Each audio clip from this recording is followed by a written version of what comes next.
नमस्कार। आज हम एक ऐसी घटना की गहराई में उतरेंगे जिसने सच में सबको अंदर तक झकझोर कर रख दिया था। जबलपुर के बरगी डैम में हुआ वो दर्दनाक क्रूज बोट हादसा। आखिर उस दिन बरगी डैम के उन शांत पानियों के बीचों बीच अचानक ऐसा क्या हुआ था? चलिए सीधे इन तथ्यों और रिपोर्ट्स के आधार पर इस पूरी घटना का विश्लेषण शुरू करते हैं। सोचिए जरा, एक खुशी भरा सफर जो कुछ ही मिनटों में चीखों में बदल गया। ये सिर्फ शब्द नहीं है, ये वो भयानक सच है जो उस हादसे के तुरंत बाद सामने आया। एक ऐसी शाम जहां सिर्फ हंसी और खेलने की आवाजें गूंज रही थीं, वहां अचानक सिर्फ और सिर्फ चीखें रह गईं। ये जो अचानक बदलाव आया ना, ये वाकई में दिल दहला देने वाला है। ये हमें बताता है कि कैसे सब कुछ बस एक पल में बिल्कुल अप्रत्याशित ढंग से तबाह हो गया। कल्पना करना भी मुश्किल लगता है कि एक परिवार के साथ घूमने निकलने का प्लान बनाया गया हो और अचानक मौत सामने आ खड़ी हो। जब कोई भी परिवार घूमने निकलता है तो जहन में क्या होता है? सिर्फ अच्छी यादें बनाना, तस्वीरें खींचना, बच्चों का पानी के साथ खेलना। किसी ने सपने में भी नहीं सोचा था कि बारगी डैम के उन शांत दिखने वाले पानियों के ठीक नीचे एक ऐसी ट्रेजेडी उनका इंतजार कर रही है।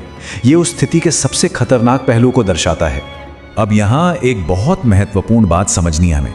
देखिए, ये सिर्फ एक एक्सीडेंट या आम हादसा नहीं था, बल्कि कई अनकहे सवालों का दर्दनाक सच था। अक्सर लोग ऐसी घटनाओं को किस्मत का नाम देकर आगे बढ़ जाते हैं, है ना? पर जब डेटा और ग्राउंड रिपोर्ट्स को उठाकर देखा जाता है तो बिल्कुल साफ हो जाता है कि इसके पीछे लापरवाही का एक पूरा सिस्टम था।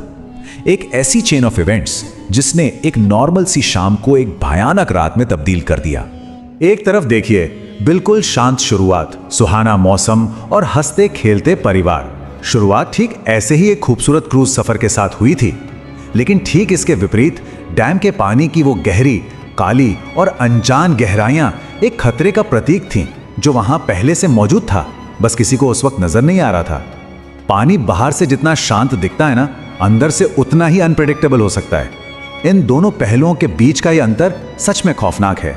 तो यहाँ एक बहुत बड़ा सवाल खड़ा होता है, आखिर उस रात जबलपुर के बरगी डैम में ऐसा क्या हुआ था जिसे सुनकर आज भी लोग कांप उठते हैं?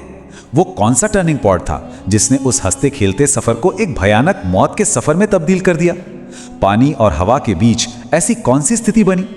इस सवाल का जवाब समझने के लिए हमें उस रात के टाइमलाइन को स्टेप बाय स्टेप तोड़ना होगा। अगर हम उस रात के घटनाक्रम को ध्यान से देखें तो सीक्वेंस कुछ इस तरह था। पहले एक बिल्कुल शांति भरी शुरुआत जहां लोग एंजॉय कर रहे हैं। फिर मौसम में अचानक से बदलाव आता है, हवाएं तेज होने लगती हैं और आसमान तेजी से काला पड़ना शुरू हो जाता है। तीसरा चरण, बोट पर पूरी तरह से भगदड़ और डर, बैलेंस बिगड़ता है और आखिर में बोट का पलट जाना। यह एक इतनी तेजी से बढ़ता हुआ चेन रिएक्शन था जिसने किसी को संभालने का एक मौका तक नहीं दिया। पर सच कहूं तो विश्लेषण हमें बताता है कि बात यहां खत्म नहीं हुई थी। असली खौफ तो अब शुरू होने वाला था। बोट का पलटना और पानी में गिरना तो सिर्फ उस डार्क रियलिटी की शुरुआत थी।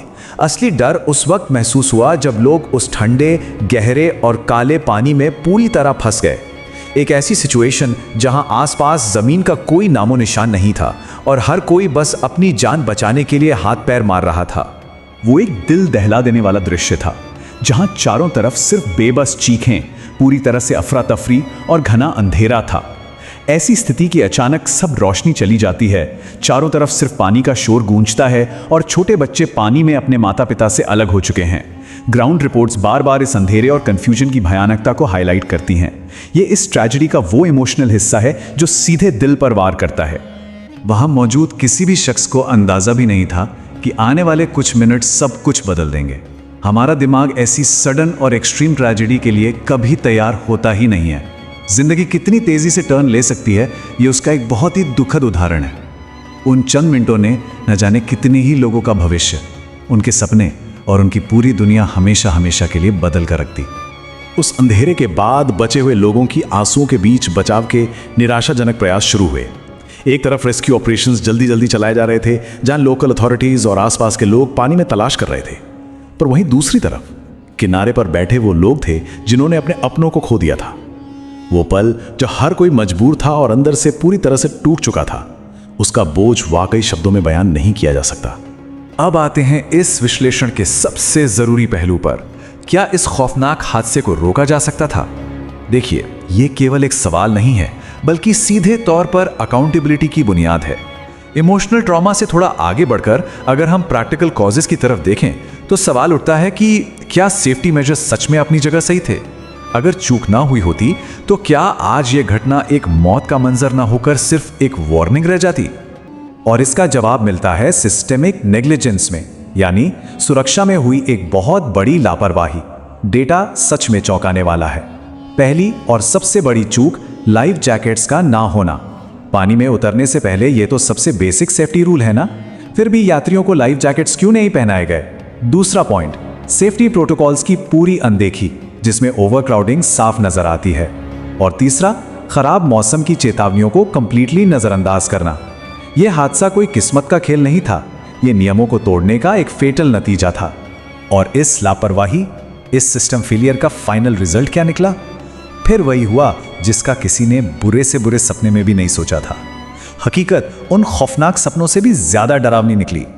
जब सेफ्टी प्रोटोकॉल्स को इतने हल्के में लिया जाता है और क्लियर वार्निंग साइंस को इग्नोर किया जाता है, तो हम अनचाहे खतरों को सीधे तौर पर न्योता दे रहे होते हैं। और सबसे तकलीफदेह बात जानते हैं क्या है? इस पूरी लापरवाही की भारी और परमानेंट कीमत उन परिवारों ने चुकाई जो हमेशा के लिए टूट गए, एक ऐसे हादसे के कारण जिसे पूरी तरह से रोका जा सकता था। किसी नेचुरल डिजास्टर को शायद एक बार को इंसान कबूल कर ले, लेकिन यह जानना कि थोड़ी सी सावधानी, कुछ लाइफ जैकेट्स और मौसम की चेतावनियों का पालन उनकी जान बचा सकती थी, ये उस दर्द को 1000 गुना बढ़ा देता है। उन परिवारों का जो नुकसान हुआ है, उसकी भरपाई अब कभी नहीं की जा सकती। तो आखिर में इन सभी तथ्यों और ग्राउंड रिपोर्ट से हमें क्या सीख मिलती है? जीवन की अत्यंत भंगुर था, कैसे एक छोटा सा पल हमेशा के लिए सब कुछ बदल सकता है। बरगी डैम का यह हादसा सिर्फ एक ट्रैजिक इवेंट का डॉक्यूमेंटेशन नहीं है, ये हम सब के लिए एक चेतावनी है कि सेफ्टी प्रोटोकॉल सिर्फ कागज के पन्ने नहीं होते, ये जिंदगियां बचाने का जरिया है। तो आखिर में यही सबसे बड़ा सवाल रह जाता है, क्या हमें अपने सेफ्टी सिस्टम्स को सुधारने के लिए हमेशा ऐसे ही किसी दर्दनाक हादसे का इंतजार करना पड़ेगा?